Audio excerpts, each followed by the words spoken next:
Hello, everyone, and welcome to Metro TV. I'm your host, Andee Hoig, CEO, publisher of metroMAGAZINE. We have a great show for you today. We're going to be talking to Marjorie Moss from Share Omaha, folks at the Durham Museum, and also Girl Scouts Spirit of Nebraska. So don't go away. We'll be right back.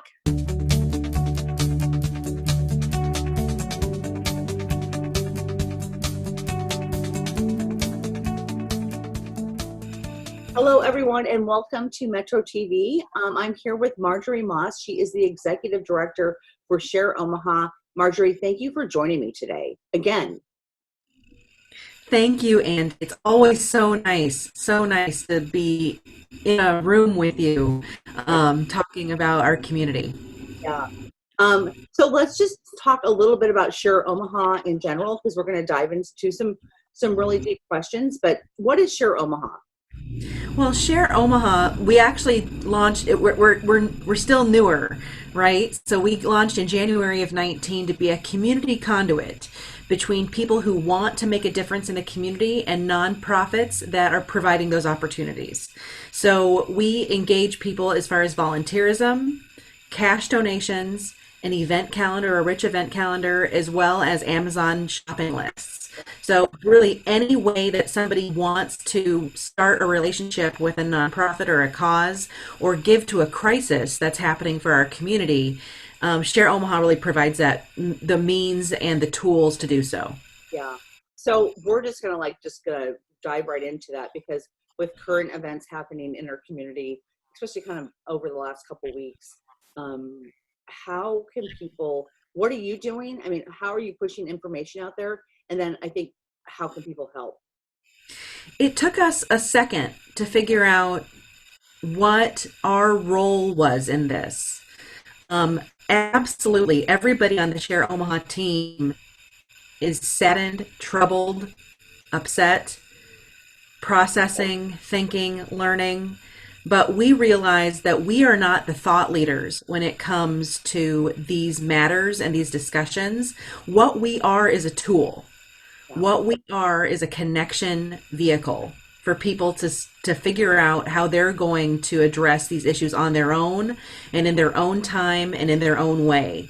And so what we did was we actually composed a page that took everybody, not everybody, that we actually polled and reached out to certain members in our network at Share Omaha, member nonprofits, I should say, Sure. that are really on the front lines of these current events. So you'll hear, if you go to shareomaha.org/act, you're going to see our statement related to how this is a time to listen, think, act, and serve.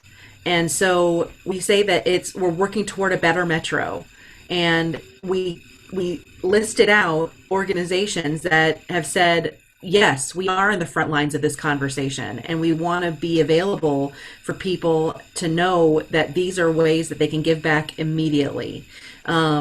And there's some great examples on that website too. So, I mean, do you feel comfortable? Again, can you shout out for a few of those places? I mean, obviously people can go to your website, but I would love to just if you can just say, these are a few of the nonprofits that really are on the front lines. Well, and we wanted to represent a cross section. So there's Black in Pink, an organization that's dedicated to LGBTQIA plus representation, and also working with the legal system to figure out how to best work with those that have been incarcerated, and their bailout fund is listed on our website. We also have In Common Community Development Center that said our issues, our mission is going to yield to Black and Pink. So you'll see both of those organizations are collecting for the same fund. And I think that's actually remarkable, that two organizations in the community are focused on that work, and focused on supporting that work. Also, you'll see First Responders Foundation. You'll see PACE, the police sporting initiative. You'll see Free Weights and Freedom, organizations that are supporting our first responders. But also, you'll see organizations that are very focused on inclusion and diversity conversations. So inclusive communities is well represented on that page. And Girls Inc., I love this. Girls Inc. has a link to increase their library as it pertains to the diversity discussion. And so if you want to go on Amazon and buy those books that the girls are going to need, there's a link for that, as well as their teen leadership program. So supporting that through cash. So there's so many opportunities. If you want to give cash, if you want to be part of advocacy, if you want to increase just the knowledge base of our community, all of those opportunities are on the shareomaha.org/act page. Thank you, Andee. Let me call out those. Yeah, no, absolutely. And the thing too, I mean, first of all, we've known each other for years, but and just over the last few months, everything keeps changing. I mean, a month ago, we're dealing with COVID-19, and then we've got these other issues in the community that are so important.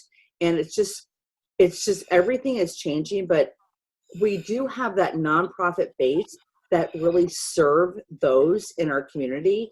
And, you know, being able to go to your website and figure out, okay, how do I contribute to these nonprofits? Because I just feel like we're going to keep changing and evolving, and there's not ever going to be an end in sight. I mean, to me, that's just not the point of anything, that there being an end in sight, but it's like, how do we push that information out to the community? Well, and that's why I feel so grateful to work at an organization that's trying to pivot and improve and be on the forefront of people figuring out significance for themselves and their families and their workplaces in the midst of all of this change. And technology is a huge piece of that. And we found that even with our COVID-19 response work at shareomaha.org/at-home, that people really wanted to still be active in the community. And we know that virtual volunteerism is now a trend in the nonprofit world, and pivoting events to be virtual is definitely the way that we are still trying to connect with our communities. And so I'm just grateful that that Share Omaha is able to be a part of that conversation and figuring out how the community is going to look different. Right. In the midst of all of this change, but that the spirit of our community has not changed. People still want to be engaged. People still want to be part of improvement. People still want to work toward a better community. Yeah. So in the last minute that we have, I do want to talk. You have a hygiene drive going on, and you know, this interview is going to post on the 16th of June. I mean, we'll start pushing this interview out the 16th of June. But I think hygiene is just always a need. So just talk briefly to that, because that's super important. Well, Share Omaha is wrapping up a campaign that took literally a dozen plus nonprofit organizations and their hygiene needs for their clients, and aggregated Amazon wish list. So if you go to shareomaha.org/hygiene, you will see that there is an Amazon wish list dedicated to all of these products being delivered to one location and then distributed to those member nonprofits. And it's just the need for nonprofits to still serve their clientele has not changed. Yeah. And many of these organizations are mentoring organizations, college access organizations, and they're working with populations and community members that maybe aren't the first organizations you're thinking of related to basic needs, but they know they're still in contact in that crucial role of connecting their clientele to more resources. So we're grateful to be part of that. Yeah.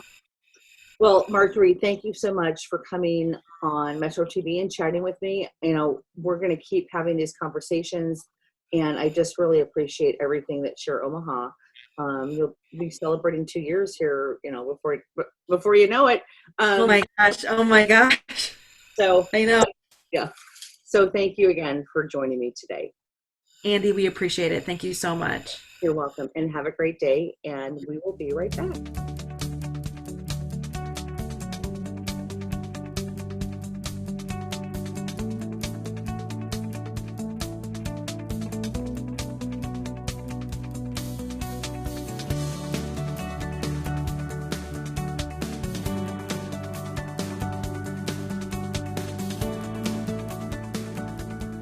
Well, hello, everyone. I'm here with Jessica Brummer. She is the Director of Communications with the Durham Museum. Jessica, thank you for joining me today. No, thanks for having me.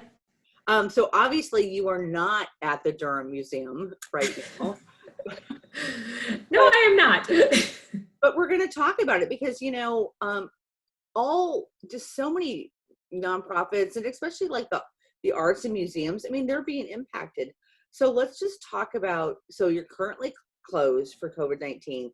So let's talk about what's happening, just how can people connect with you? Because I think you're doing some amazing stuff.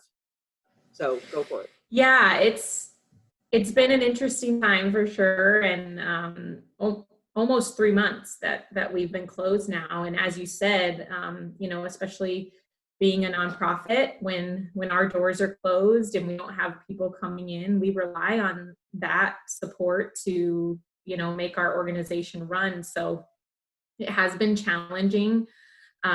We've received, you know, some wonderful support through donations during this time, which has been awesome. But the work really hasn't stopped. And in some ways, I feel like we're working even harder now than we were before, maybe.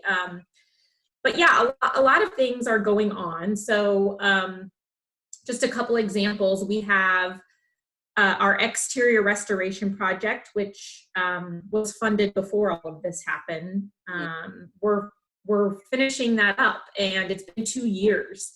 So one thing I am excited about is when the museum reopens, that fresh face will be there, complete with new landscaping. So it'll be a nice way to welcome people back. So that work is continuing. A lot of our programs have gone virtual. We had great success at the end of the school year with virtual field trips. Almost 10,000 people participated from all over the country, which was really fun to see. And now we're navigating into our summer camps being done virtually, and we're sending kids out care packages to participate so they get something in the mail. So our team is doing a really great job of still engaging in that learning. And then, yeah, we're doing a lot of work in the collection. So the preservation of artifacts and switching them out and cataloging, none of that has stopped. Our team has been in the building full time since we closed working on that. So there's a lot going on. And to me too, as we were talking, I mean, before we, you know, hit record, I mean, there's so much also opportunity, because like you said, you're actually reaching people around the country. You're people that can't be physically in the museum. You're now creating new opportunities for them to experience the museum without actually being in there. And do you feel like that's going to be a trend that keeps on happening with people buying memberships? And everything is just like, it's just, everything is so different right now, but anything goes. I hope so. I mean, I certainly don't think it's an either or, you know. I think we've been doing a lot of those programs already, but I just think now people are so hungry for it and are realizing that they can still get a rich experience without being there in person. So whenever all of this is over and we're in our new normal and people are back in the building, I don't see us stopping those opportunities, because I still think there is going to be a need there. Yeah. Oh, I mean, absolutely. And I also, what just kind of popped for me too, is that people are going to see this. I mean, when we're hunkered down and quarantined and not being able to get out, we actually look at these places like the Durham Museum, and we want to be there even more so. I mean, we actually want to experience that in person, that just the museum is so amazing. So yeah, you want to be connected to something. Yeah. You want to have a sense of place, and you miss those places that provided you that. Yeah. So do you have what are the plans for opening? And if you can't answer that, that's totally fine. No, we are, I would say at this moment in time, we are deep in the final stages of working through what our reopening plan looks like. Yeah. We're hoping to have something to announce very soon and submitted for approval through the health department and those kinds of things.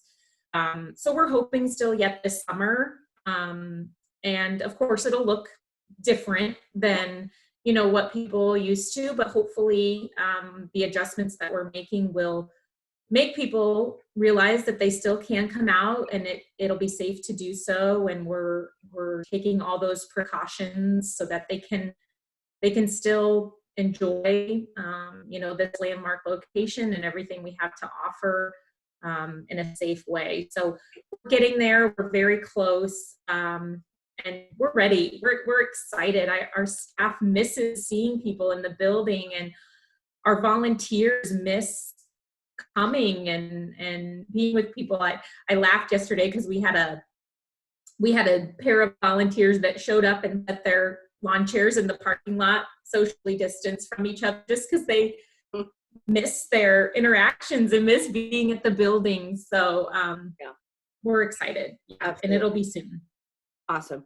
Okay, so we literally have 30 seconds before we have to end the conversation. How can people support the museum during this time?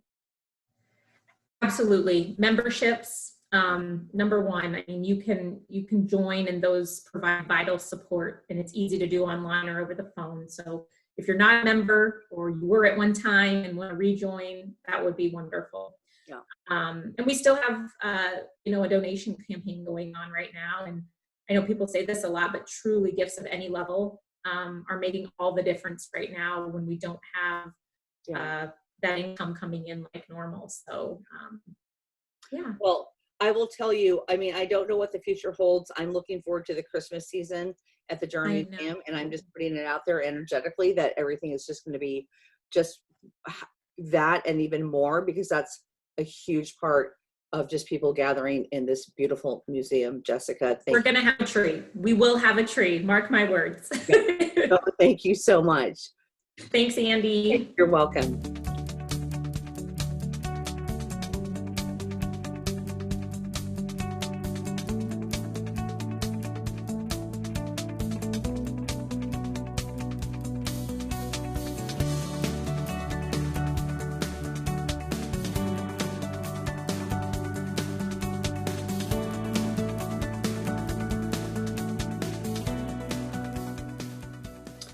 Well, I am here with Shannon Peterson. She's the marketing director for Girl Scout Spirit of Nebraska. Shannon, thank you so much for joining me today.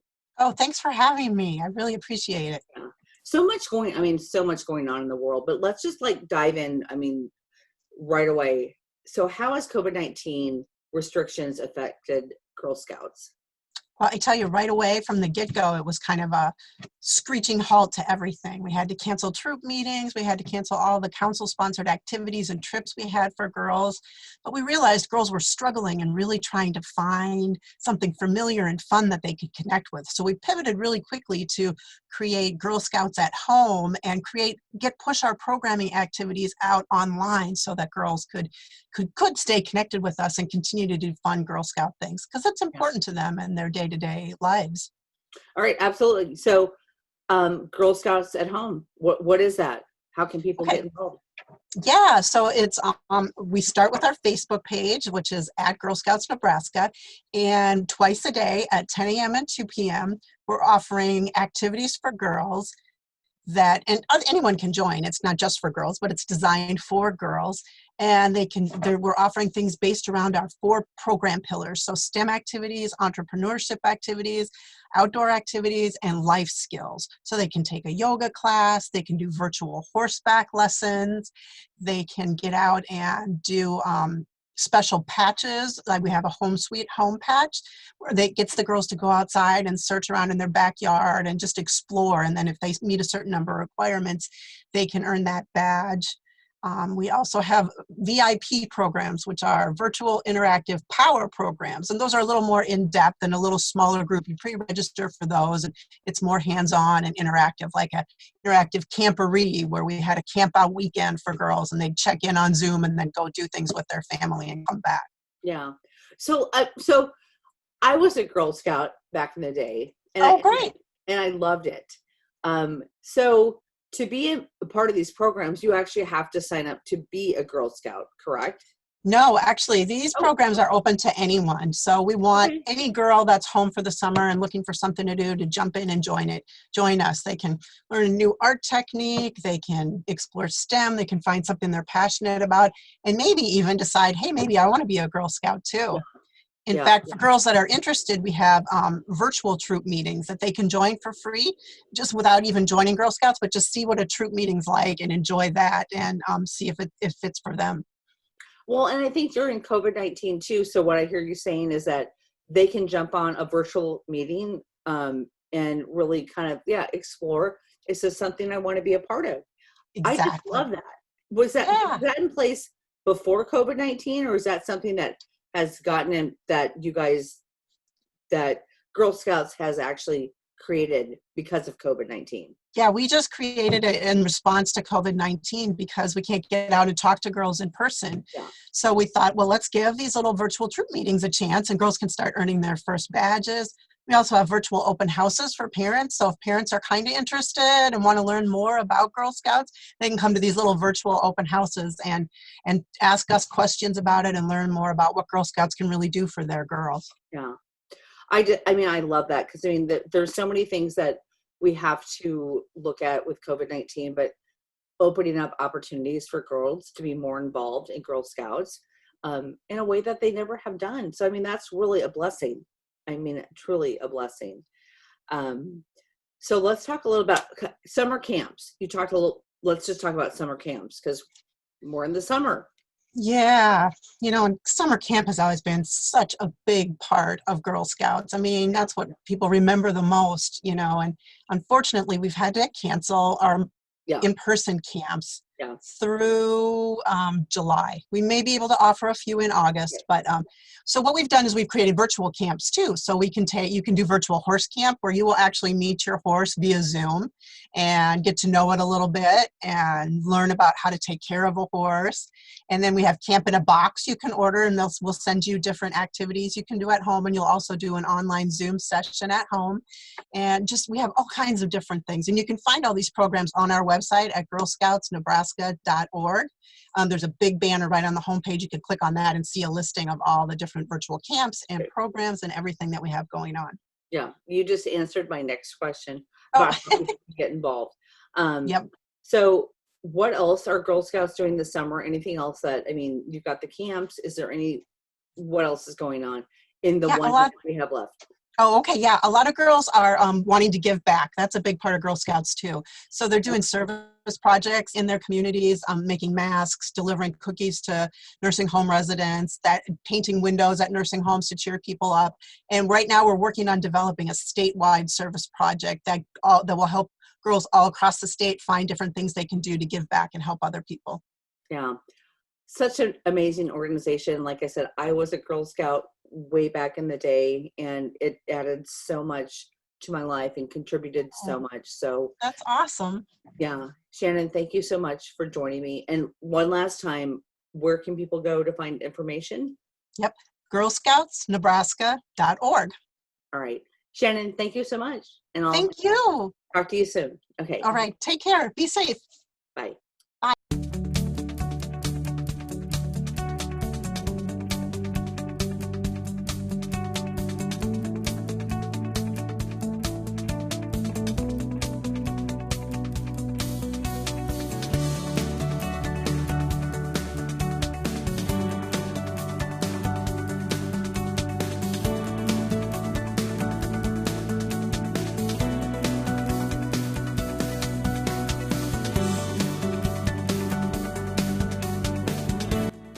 Thank you everyone for joining me today. Be sure to follow us on Facebook, Metro Magazine, all one word. Check out spiritofomaha.com and sign up for our newsletter, which comes out every Wednesday, talking about upcoming events, virtual events, COVID-19 updates, especially when it comes to nonprofits. So we will see you back here next week.